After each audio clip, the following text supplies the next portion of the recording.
प्यारे बच्चों, आइए आज हम लोग चुनावी राजनीति पाठ के प्रश्न उत्तर को देख लिया जाए कि कैसे हम लोगों को हल करने हैं। पहला आपका प्रश्न होगा कि भारत में चुनावी प्रतिद्वंदिता के कुछ दोष लिखिए। तो आपको क्या लिखना है कि यह समाज में अनेकता तथा गुटवाद को बढ़ावा देती है। दूसरा लिखना है कि विभिन्न राजनीतिक दल तथा उम्मीदवार चुनाव जीतने के लिए गलत तरीकों का प्रयोग करते हैं, जैसे मतदान केंद्रों पर कब्जा, रिश्वत देना इत्यादि। चुनाव जीतने की प्रतिस्पर्धा दीर्घकालीन योजनाओं के लिए नुकसानदेही सिद्ध होती है। अनेक बार चुनावी प्रतिस्पर्धा एक ऐसे वातावरण का निर्माण करती है जिसमें कई अच्छे लोग हिस्सा नहीं ले पाते हैं। दूसरे प्रश्न में आपको लिखना है कि चुनाव प्रचार के लिए आदर्श चुनाव संहिता क्या है? चुनाव प्रचार के लिए आदर्श चुनाव आचार संहिता क्या है ना? तो इसका आंसर आप क्या लिखेंगे? इसका आंसर आपको लिखना चाहिए, इसका आंसर में आपको लिखना है कि नियमों एवं संहिताओं का एक परि एक परिपत्र एक परिपत्र जो राजनीतिक दलों के प्रत्याशियों को चुनाव के समय पालन करना होता है ना। यानी यदि आप हेडिंग डाल के लिखते हैं तो आपको लिखना है कि चुनाव के समय आचार संहिता, क्या डालनी है? आचार्य संहिता। ठीक है, चुनाव के समय आचार्य संहिता आपको हेडिंग डालनी है। लिखना है कि नियमों एवं संहिताओं का एक परिपत्र जो राजनीतिक दलों के प्रत्याशियों को चुनाव के समय पालन करना होता है। इस आदर्श चुनाव आचार संहिता की निम्नलिखित शर्तें होती हैं। पहला क्या? चुनाव चुनाव प्रचार के लिए किसी धर्म स्थल का तात्पर्य है किसी मंदिर का प्रयोग, मंदिर, मस्जिद ना, गुरुद्वारा आदि का प्रयोग नहीं किया जा सकता। दूसरा, सरकारी वाहन, विमान या अधिकारियों का उपयोग चुनाव में नहीं कर सकते। जैसे यदि मान लीजिए आप किसी पद पे हैं तो अपने पद पे रहते हुए आप सरकारी वाहन का या अधिकारियों का प्रयोग नहीं कर सकते हैं। तीसरा, चुनाव की उद्घोषणा हो जाने के बाद मंत्री किसी बड़ी योजना का शिलान्यास, बड़े नीतिगत फैसले या लोगों को या लोगों लोगों को सुविधाएं देने वाले वादे नहीं कर सकते हैं।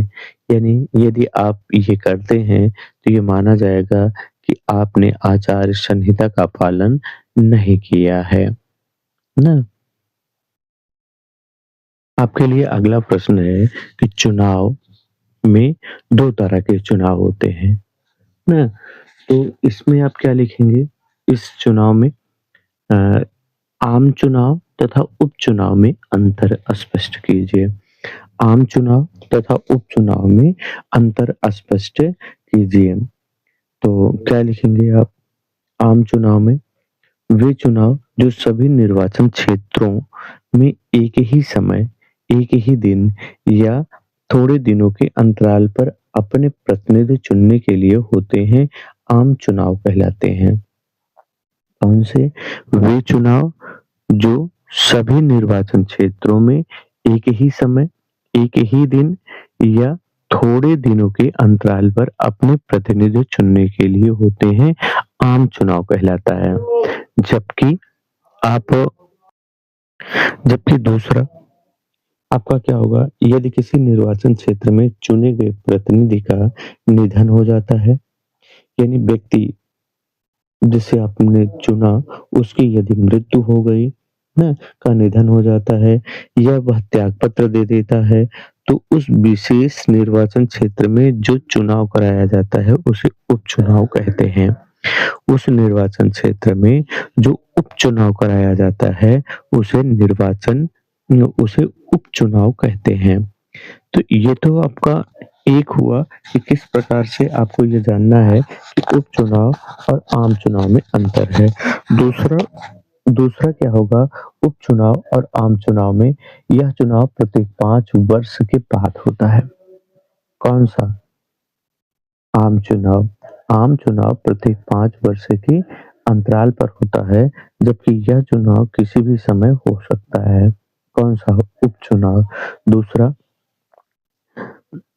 यह नई सरकार बनने के लिए आयोजित होती है। यह नई सरकार को बनने के लिए आयोजित किया जाता है, जबकि यह रिक्त स्थानों को भरने के लिए किया जाता है।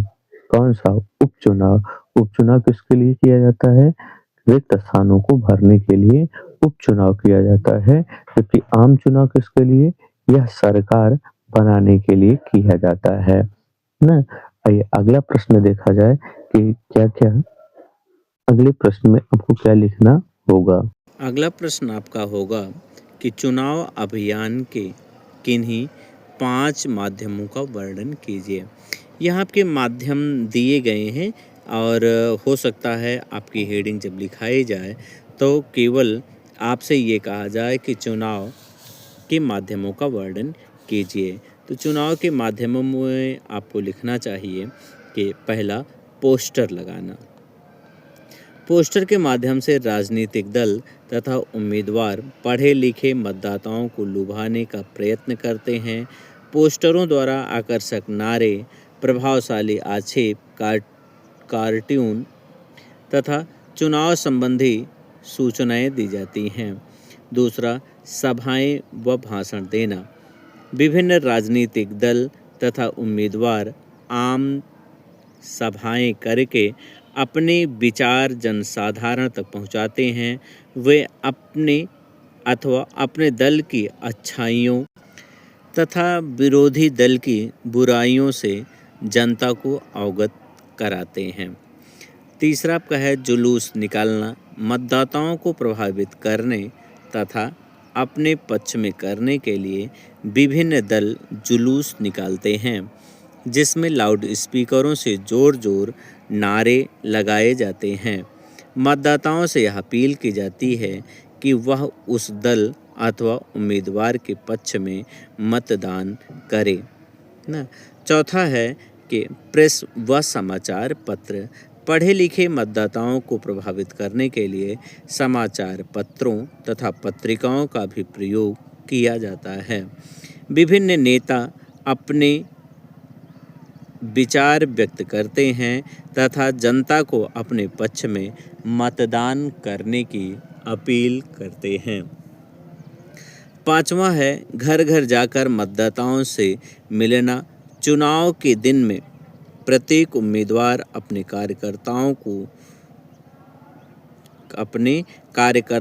को साथ लेकर घर जाकर मतदाताओं से वोट मांगता है। मतदाताओं को उम्मीदवार तथा उसके दल के बारे में जानकारी दी जाती है और उनकी शंकाएं दूर की जाती हैं। इस प्रकार आपको यह प्रश्न लिखना चाहिए। अगला प्रश्न है कि भारत में स्वतंत्र तथा निष्पक्ष चुनाव कराने के लिए क्या कदम उठाए गए। तो हेडिंग होगी आपकी कि भारत में स्वतंत्र एवं निष्पक्ष चुनाव ना। तो इसके लिए सरकार के द्वारा निम्नलिखित कदम उठाए गए कौन कौन से हैं। चुनाव आयोग की स्थापना इस बात को निश्चित करने के लिए कि चुनाव स्वतंत्र तथा निष्पक्ष हो, संविधान द्वारा चुनाव आयोग की स्थापना की गई है। इसके बाद आपको दूसरी हेडिंग डालनी है, चुनाव से पूर्व मतदाता सूचियों को ठीक करना। चुनाव के कुछ समय पहले राज्य विधानसभा तथा संसद के प्रत्येक निर्वाचन क्षेत्र की मतदाता सूचियों को दोहराया जाता है और उसमें आवश्यक सुधार किए जाते हैं। अगला है सरकारी मशीनरियों के दुरुपयोग पर नियंत्रण। चुनाव आयोग इस बात का ध्यान रखता है कि सत्तारूढ़ दल सरकारी मशीनरियों का दुरुपयोग ना करे। अगला, मतदाता के लिए पहचान पत्र। फर्जी मतदाताओं को रोकने के लिए मतदाताओं को फोटो युक्त पहचान पत्र जारी किए जाते हैं। अगला, चुनाव में अधिक धन खर्च करने पर प्रतिबंध लगाया जाता है। चुनावों में तय सीमा तक अधिक धन खर्च करने पर प्रतिबंध चुनाव आयोग के द्वारा लगाया जाता है, जिससे वह लोगों को प्रलोभन ना दे सके। अगला प्रश्न प्यारे बच्चों आपसे पूछा जा सकता है कि आचार संहिता एवं कानून के बारे में लिखो। तो आपको लिखना चाहिए कि चुनाव अभियान को नियंत्रित करने के लिए कुछ चुनाव संबंधी कानून भी हैं, जिसके अनुसार कोई दल या उम्मीदवार ये कार्य नहीं कर सकता है। मतदाता को प्रलोभन, रिश्वत या धमकी देना, मतदाताओं से जाति या धर्म के नाम पर मत की अपील, लोकसभा चुनाव में 25 लाख तथा विधानसभा में 10 लाख से अधिक खर्च, चुनाव में सरकारी संसाधनों का इस्तेमाल। दूसरा, यदि कोई भी दल या उम्मीदवार उपरोक्त कानून में से किसी का भी उल्लंघन करता है तो न्यायपालिका द्वारा चुनाव को अयोग्य घोषित कर दिया जाता है। उपरोक्त कानून के अतिरिक्त सभी राजनीतिक दल चुनाव अभियान के लिए आचार संहिता को भी स्वीकार करते हैं। चुनाव प्रचार के लिए किसी भी धार्मिक स्थल का प्रयोग नहीं कर सकते। सरकारी वाहन, विमान या अधिकारियों का प्रयोग चुनाव में नहीं किया जा सकता है।